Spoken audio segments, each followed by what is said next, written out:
Pangeran Jayakusuma.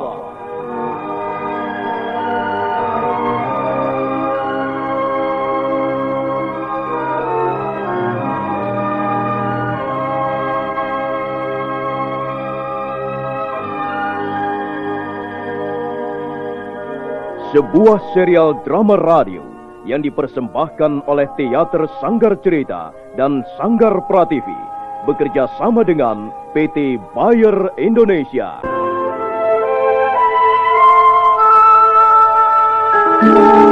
Kisah yang mengungkap sebagian sejarah tanah Jawa ratusan tahun yang silam. Kisah yang ditulis oleh Herman Pratikto kini muncul kembali dalam bentuk drama radio.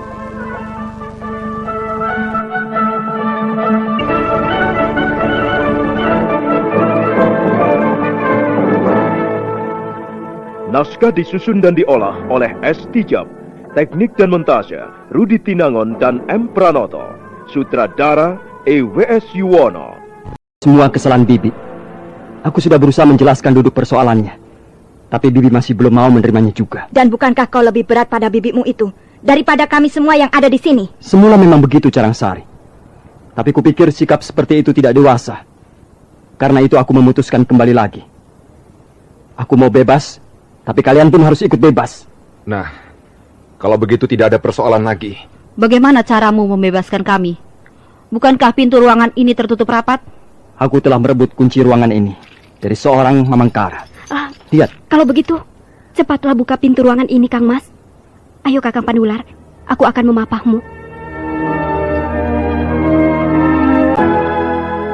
Tunggu. Kita berhenti dulu. Kita harus memikirkan keadaan Kakang Panular yang masih rawan. Lorong ini menuju kemana? Tahukah kau, Jayakusuma? Entahlah. Tapi setiap saat kita bisa berhadapan dengan Empu Naga. Karena itu, sebaiknya Kakang Panular mengambil jalan lain. Barangkali dia Mustika Perwita dan Carangsari bisa menemani Kakang Panular mengambil jalan yang lebih aman. Di halaman belakang perguruan ini ada sebuah gua kecil. Barangkali di situ aman karena terlindung banyak pohon-pohon perdu. Lalu kita bertiga? Kita akan menempuh lorong ini. Kita harus memberi kesempatan pada mereka agar bisa lolos lebih dulu. Baiklah, itu usul yang baik. Bukankah kita nanti akan bertemu lagi setelah berada di luar perguruan ini? Benar, Kakang. Mudah-mudahan kita bisa bertemu lagi.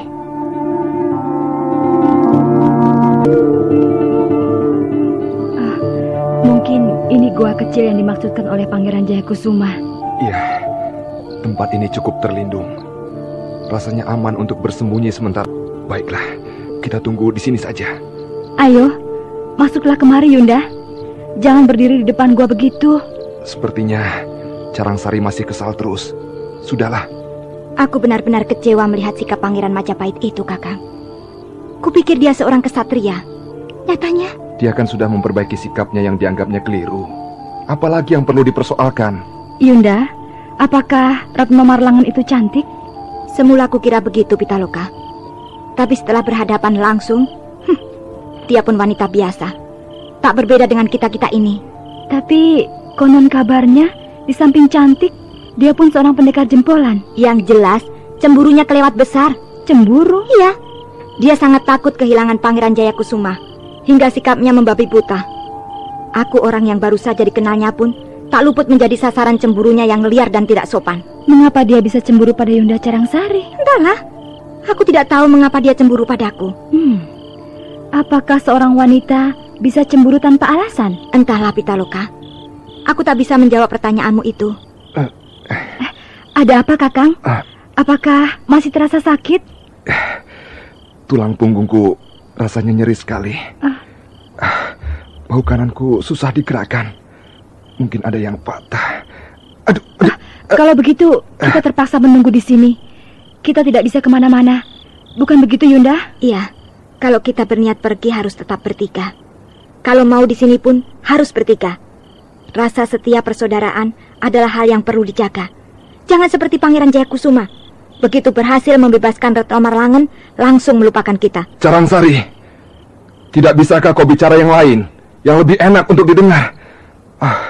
Kau selalu menggerendeng soal itu. Iya, Yunda. Lupakan saja soal itu. Pangeran Jayakusuma pun seorang manusia biasa. Sekali waktu, karena satu alasan, bisa saja berbuat kekeliruan. Nah, Pitaloka yang lebih muda bisa mengerti. Masa kau tidak, Carangsari?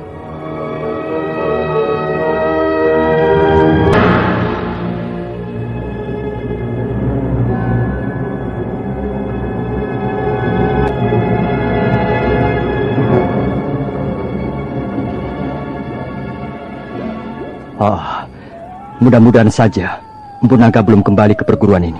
Kalaupun sudah kembali, tak ada jalan lain kecuali menghadapinya. Ya, kita akan menghadapinya dengan seluruh kemampuan kita. Sayang sekali.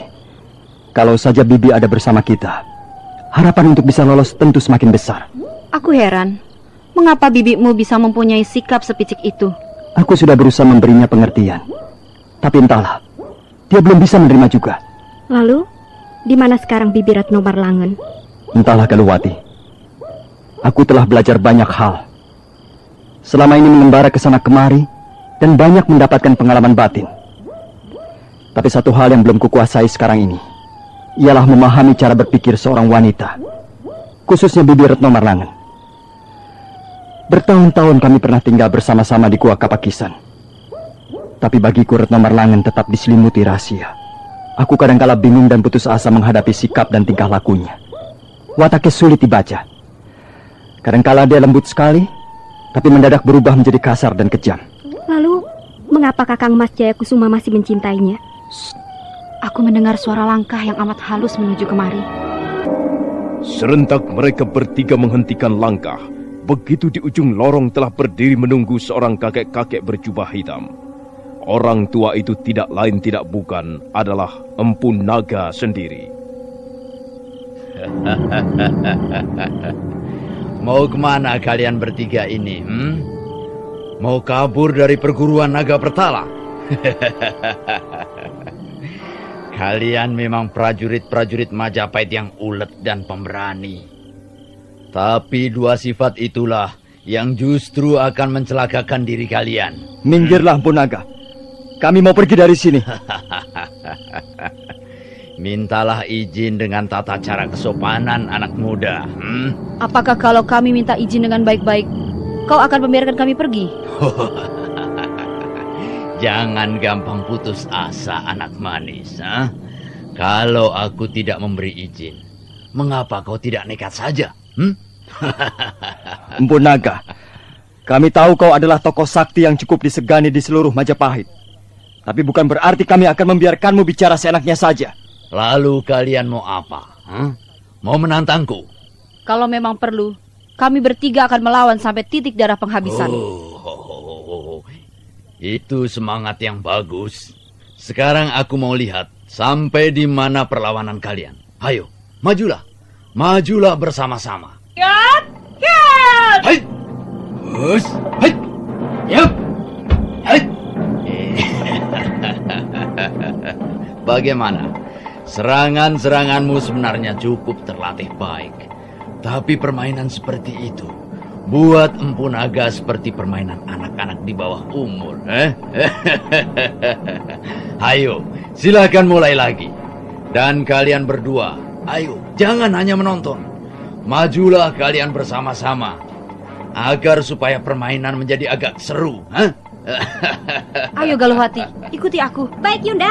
Hiat! Hiat! Bagus, bagus. Iya, bagus. Iya, bagus. Wah. Kalian berdua memang serikandi-serikandi yang jempolan.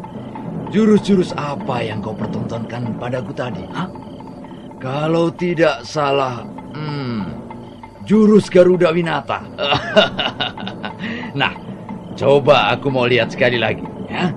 Hup! Ya. Iya. Bagus. Iya. Bagus.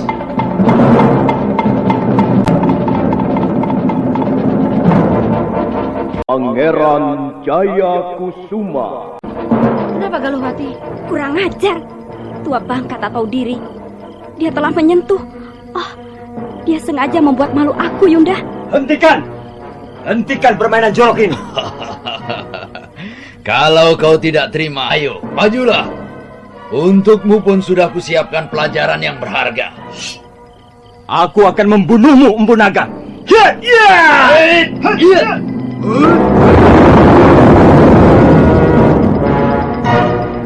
Setan alas, kau berani merusak bangunan rumahku. Awas, kau akan menanggung akibatnya, anak muda. Ayo Galuhwati, Lukita Wardani, kita lawan bersama-sama tua bangka ini.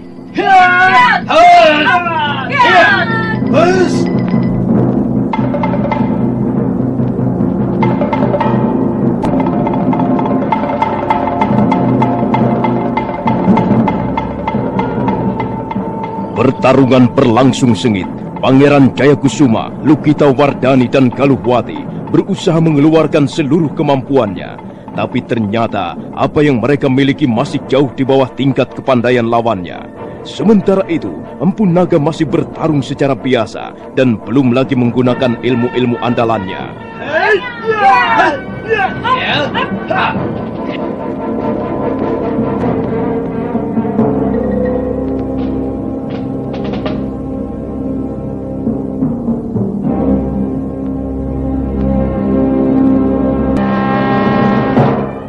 Lukita Wardani, mana dia? Entahlah, mendadak tua bangka itu lenyap tak ada bekasnya. Barangkali dinding ini ada pintu rahasianya. Tapi tidak mungkin dia membuka dan menutup pintu secepat itu. Tapi buktinya dia tidak ada. Jangan-jangan dia bisa menghilang. Siapa tahu dia mempunyai ilmu halimunan. Ah, tidak mungkin. Tidak sembarang tokoh atau pendekar mempunyai ilmu itu. Oh, lihat! Di atas sana! Dia menempel pada dinding atau bangunan ini. Lihat! Awas, menghindar!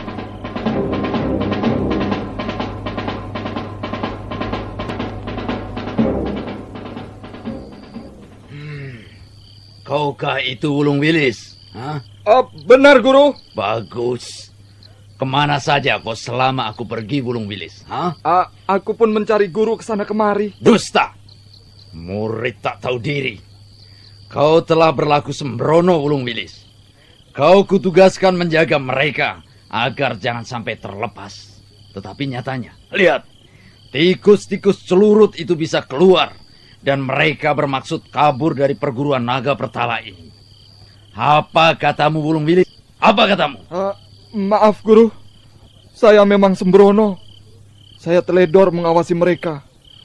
Maafkan saya, Guru. Goblok! Maaf. Dengar, Wulung Wilis. Aku tidak akan memberimu maaf kecuali kau bisa meringkus mereka kembali. Cepat! Tangkaplah mereka bertiga dan masukkan kembali ke dalam kerangkeng tahanan. Baik, Guru.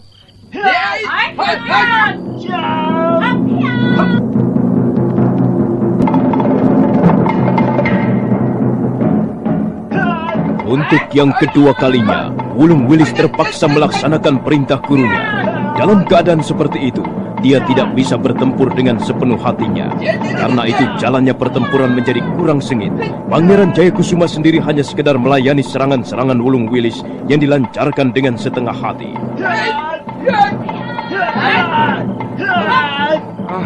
Lebih baik kau menyerah, Pangeran. Nanti akan kita atur lagi bagaimana cara keluar dengan aman dari tempat ini. Tidak, Paman. Kami sudah memutuskan untuk tidak menyerah. Ini sangat berbahaya. Tak ada gunanya melawan Empu Naga. Kami sudah memutuskan untuk melawan. Bagaimanapun hasilnya, Paman.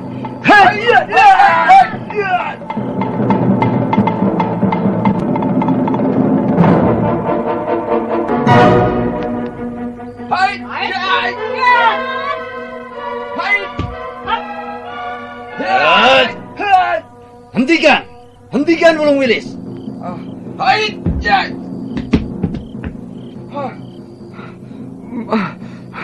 Mengapa, Guru? Mengapa Guru menyuruh menghentikan pertarungan ini, Guru? Aku bosan. Aku jenuh melihat permainan lompat-lompatan yang tidak bermutu, Wulung Wilis. Iya, Guru. Aku pernah mengajarkan padamu ilmu pukulan cakra manggilingan. Mana itu? Coba, aku ingin melihatnya. Tidak, Guru. Tidak. Apa? Maksud saya belum begitu menguasai ilmu pukulan itu dengan baik, Guru. Aku ingin melihatnya. Bukankah sudah kukatakan, aku ingin melihatnya. Nah, kerjakan. Saya belum menguasainya dengan baik, Guru. Saya tidak berani. Saya takut gagal, Guru. Murid goblok. Kau jangan membuat gurumu marah, Wulungwilis. Ayo kerjakan. Cepat. Pasang kuda-kudamu dengan baik. Cepat. Baik, Guru.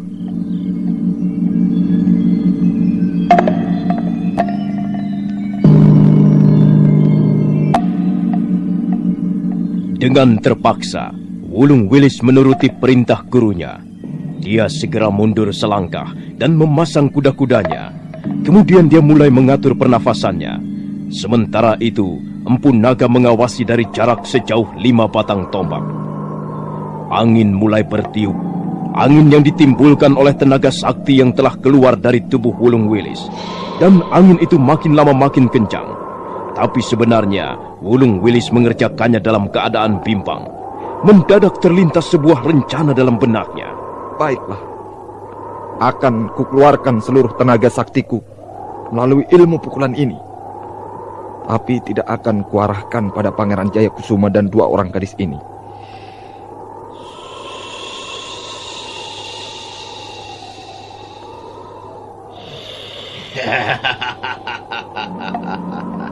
Bagus, bagus Wulungwilis. Teruskan. Habiskan seluruh tenaga sakti yang tersimpan dalam tubuhmu. Bagus. Iya, begitu. Nah, sekarang lepaskan Wulungwilis. Lepaskan cepat. Lepaskan. Hai, kau gila Wulungwilis.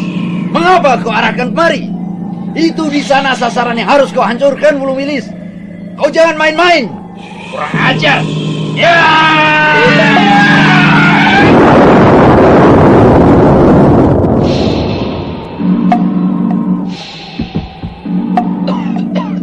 Setan alas. Kau murid murtad. Apa maksudmu, Wulungwilis? Iya. Terus terang, saya tidak bisa menjalankan perintah guru untuk membunuh mereka, Guru. Bagus. Jadi rupanya kau berkomplot dengan mereka. Saya hanya tidak setuju melihat tindakan guru yang semenang-menang. Wulungwilis, kau memang manusia tak tahu diri. Kau kupungut di pinggir jalan. Kudidik dan kuajarkan ilmu-ilmu kanuragan. Kuakui sebagai murid. Tetapi sekarang justru berani melempar mukaku dengan kotoran. Memang, saya mengakui bahwa saya berhutang budi pada guru. Tapi saya tidak bisa terus-terusan ditekan. Saya tidak tahan hidup dengan cara seperti ini. Saya masih merasa menjadi manusia yang berdarah, berdaging, berakal budi dan berperasaan. Saya bukan Mamangkara. Diam, kau monyet busuk. Wulungwilis. Iya, Bu. Kau telah melakukan kesalahan yang sangat besar.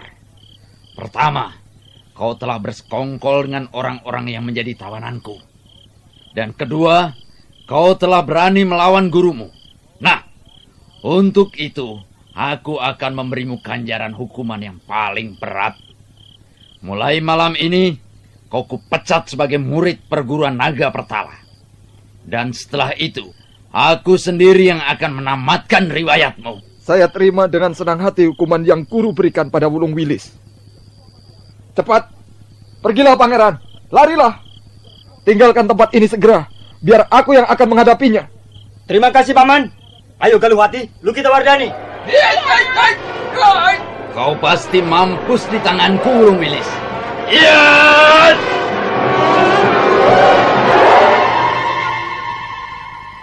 Dengan sigap, Empu Naga mengipaskan jubah hitamnya, dan sebentar kemudian angin pukulan ilmu cakra manggilingan terdengar menderu memenuhi lorong.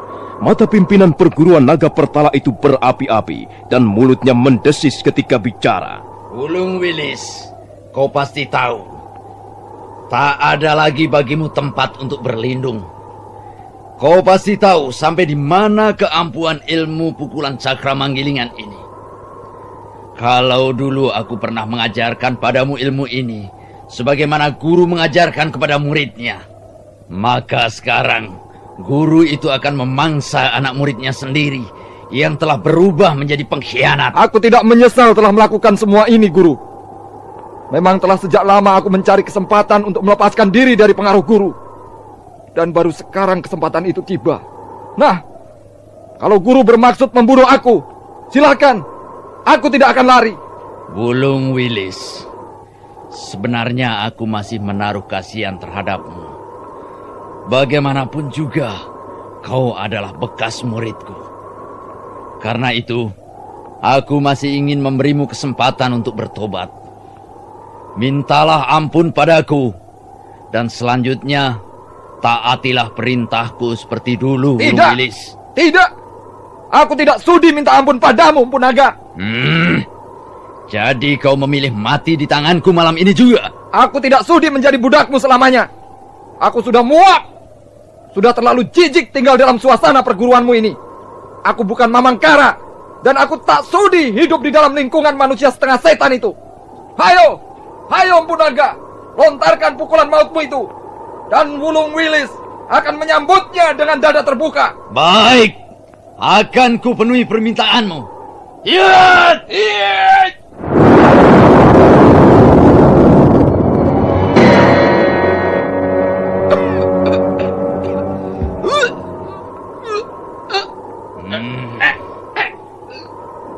Wulung Wilis, akhirnya hanya sampai di sini riwayat hidupmu.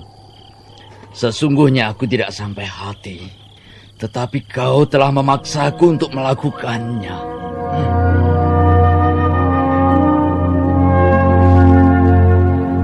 Pangeran Jaya Kusuma.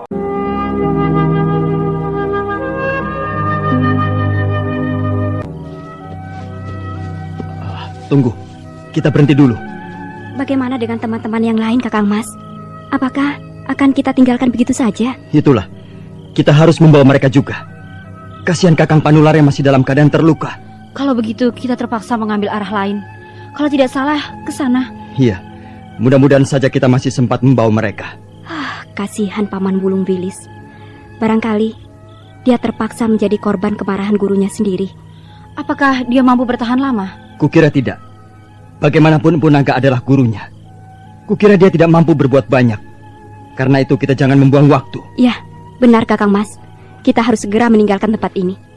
Baru saja Galuhwati menyelesaikan kalimatnya, mendadak sebuah bayangan berkelebat ringan.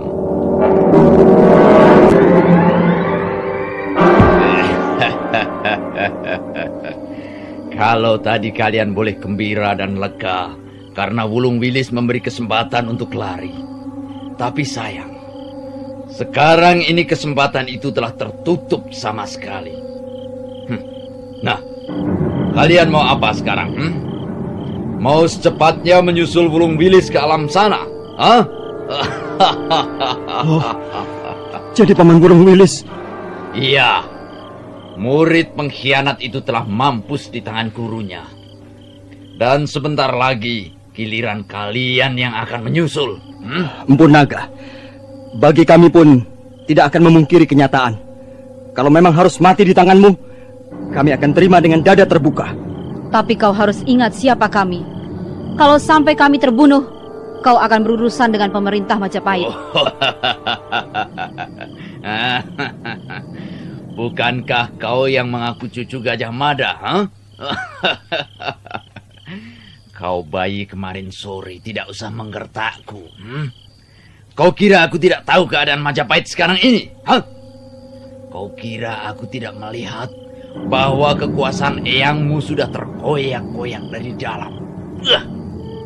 Gajah Mada sekarang ibaratnya macan ompong. Dia hanya pandai menggeram dan menggeram dan terus menggeram. Memang itulah yang bisa dikerjakan oleh seekor macan ompong. Kurang ajar, setan tua.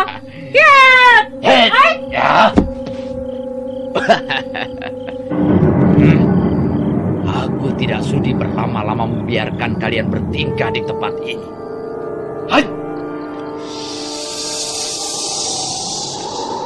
Setelah mundur setapak, Empu Naga segera mengerahkan himpunan tenaga saktinya. Angin dingin mulai datang menderu, tapi tiba-tiba sebuah bayangan berkelebat dan dengan deras menghambur ke arah orang tua itu. Hai! Bibi! Berdebah. Rupanya kau pun bisa keluar dari kerangkeng tahananku selama ini. Setan alas. Siapa yang telah mengambilkan pedangmu dari ruangan kerjaku? Pasti si monyet busuk Wulung Wilis. Sungguh menyesal aku mempunyai murid yang seperti dia itu. Empu Naga. Tidak sepantasnya kau menyumpah-nyumpah dan memaki-maki orang yang sudah tidak ada lagi. Bukankah Wulung Wilis sudah mati di tanganmu? Dasar tua bangka tak berakal budi. Memang, Wulung Wilis sudah binasa di tanganku. Itu adalah ganjaran yang setimpal. Karena berani melawan guru. Berani menentang kekuasaan dan kesaktian Empu Naga. Dan kalian pun akan mengalami nasib yang serupa. Empu Naga, kalau tadi kau mampu berbuat seenak perutmu terhadap kami, sekarang tidak. Berdua dengan bibiku Retno Marlangen, kami sanggup melayani ilmu-ilmu kebanggaan perguruan naga Pertala. Kata-katamu terdengar sedap sekali di telingaku yang sudah keriput ini. Aku tahu, kalian berdua adalah pewaris yang syah seluruh ilmu perguruan Kapakisan. Dulu, puluhan tahun yang lalu, guru kalian telah membuatku malu. Ya, terus terang ku akui. Nah, saudara pendengar, bagaimanakah kisah selanjutnya? Silakan menunggu kelanjutan kisah Pangeran Jayakusuma ini pada episode berikutnya yang dipersembahkan oleh Revagan, tablet anti flu buatan Bayer, manjur dan cepat kerjanya. Sampai jumpa.